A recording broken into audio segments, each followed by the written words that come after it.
11 to your right.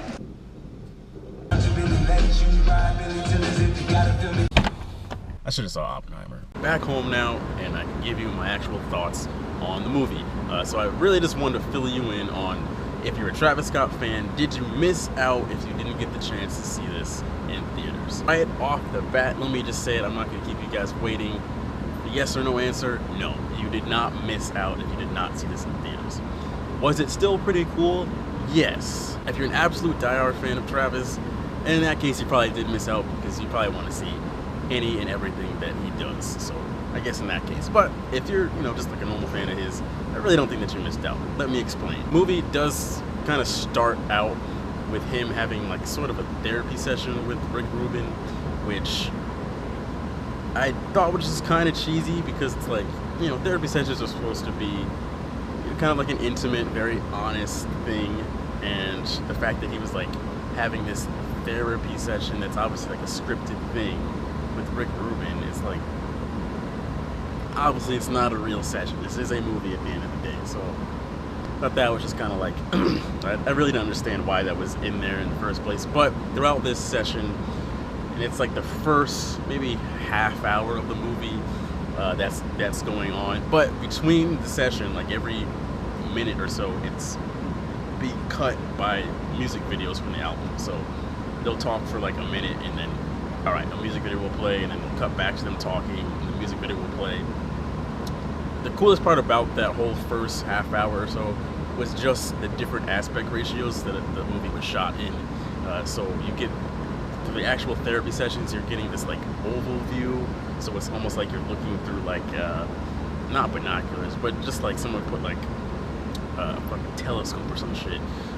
Very similar to if you saw Jesus is King, the Ye movie that he made for Jesus is King when that came out. I did also see that in theaters. Very similar to that, where it's like you're looking through a circle for a lot of that movie, or that's how it's like shot or framed or whatever.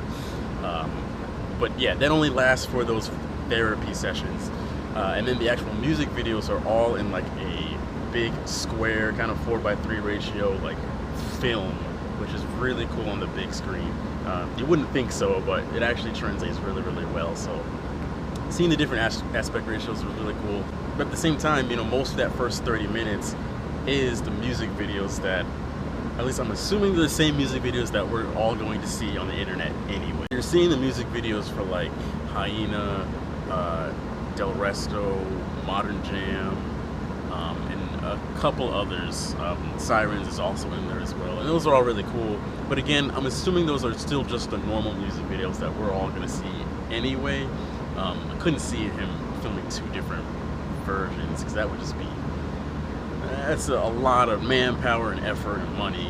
It's probably the same thing. So with that being said, it's like, it's cool seeing it on the big screen and seeing it with the theater sound system. That's probably the coolest part of this entire movie, was just hearing the music in a movie theater, and seeing the visuals in a movie theater. But besides that, again, it's the same music videos anyway, so you didn't really miss out as far as that goes. So you get to see some of the music videos, cool. And then like the session kind of ends, and then you're transported to Italy, and you're actually in Circus Maximus, which was apparently was an old like horse chariot racing stadium. You wouldn't be able to really tell that from the movie, but anyway, that's where you're taken, and essentially he's performing most of the album from within that stadium, kind of live, if you want to call it that. So he's performing a lot of the songs, even though the actual vocals are clearly not him live. They're the actual audio from the album. What you're watching for the majority of the movie is him in Circus Maximus performing the album. With that being said, it's like, meh. The other thing is, it's not like you're getting any crazy visuals or crazy like outfit changes, or an actual performance with like lasers shooting off and props. It's not like he's actually doing a concert. It's really just like a rehearsal for his actual upcoming shows, which is what I think this actually was, because he is actually performing there, on August 7th, so I think that's just sometime next week. So it seemed like he needed to have a rehearsal there anyway, and kind of at the same time it was like, hey, why don't we bring camera crew out here, get Young Lean and Tizo Touchdown and Check West, and they'll come out and we'll do this kind of movie thing at the same time that we're here, so that we're kind of killing two birds with one stone. Now, that's just my take. He may have came out and said that at some point, I don't know, but if he has not, that's what it seemed like. That's what was going on, was that this was really just a big rehearsal for the upcoming show that they're doing there anyway, and he just wanted to film it at the same time. A lot of it is given the perception of this one take, so like you can hear him on the mic sometimes saying like, put the camera on me, or turn the camera over there, here. At one point, there's like he's got these robots that are with him that are like playing the drums, and one's on the guitar. It's really, really cool. But again, I'm assuming that something as cool, as expensive, and that just takes that much effort to make, it's gonna be a part of the actual tour, or the shows once the Utopia tour starts. So it's not like that was just for the movie. I'm assuming that if you go see the Utopia tour, you're probably gonna see those robots at some point also doing the same thing. He also has this drone on him for almost the whole time that's just carrying a light. It's like a spotlight that just follows him around. It's really, really cool.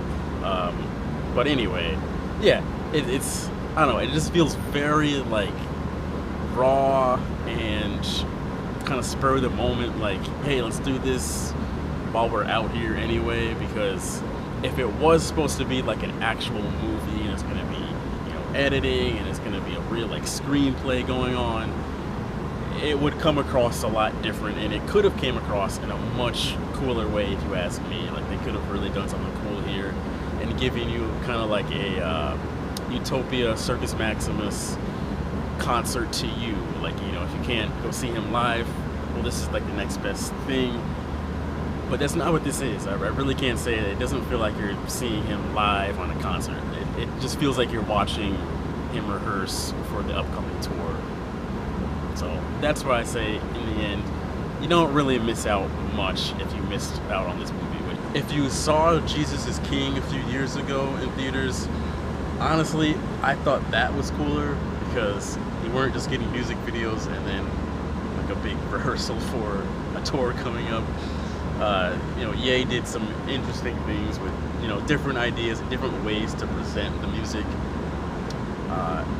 Stuff that you basically wouldn't have gotten anywhere else, which was different than this. Again, this is just music videos and then kind of like a glorified rehearsal session. Anyway, folks, that's going to do it for this video. If you want to keep up with the music that I'm listening to, I have a playlist. The link is down in the description below. It's a Galactic Grizzly playlist. I update it all the time with the music that I'm currently listening to. So yeah, if you want my Spotify playlist, it's down in the description below. Just click that, give it a follow. Keep up with the same music that I'm listening to. Other than that, I will talk to you all next week. Peace.